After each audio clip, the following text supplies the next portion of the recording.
తిరుచానూరు శ్రీ పద్మావతి అమ్మవారి బ్రహ్మోత్సవాల్లో భాగంగా 8వ రోజైన సోమవారం ఉదయం రథోత్సవం కన్నుల పండుగ జరిగింది. ఉదయం 9:15 ధనుర్ లగ్నంలో రథోత్సవం మొదలై ఆలయం 4 మాడ వీధుల్లో సాగింది. భక్తులు పెద్ద సంఖ్యలో రథాన్ని లాగారు. సర్వ అలంకార శోభితమైన రథంలో ప్రకాశించే అలివేలు మంగ సకల దేవతా పరివారంతో వైభవపేతంగా తిరువీధుల్లో విహరించే వేళలో ఆ తల్లిని సేవించిన భక్తుల కోరికలు సిద్ధిస్తాయని విశ్వాసం.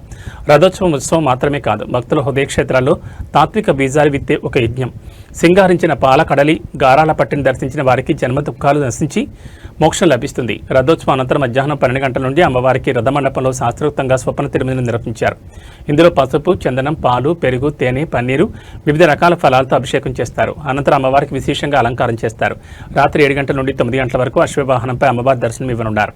రథోత్సవంలో Tirumala Sri Sri Pedda Jeeyar Swami, Sri Sri Chinna Jeeyar Swami, EO Anil Kumar Singhal, JEO V Veerabrahmam, సిబిఎస్ఓ కెవి మురళీకృష్ణ, ఆలయ డిప్యూటీ ఈవో హరీంద్రనాథ్, ఆలయ అర్చకులు బాబుస్వామి, శ్రీనివాసాచార్యులు, అర్చకులు, ఇతర అధికారులు, విశేష సంఖ్యలో భక్తులు పాల్గొన్నారు.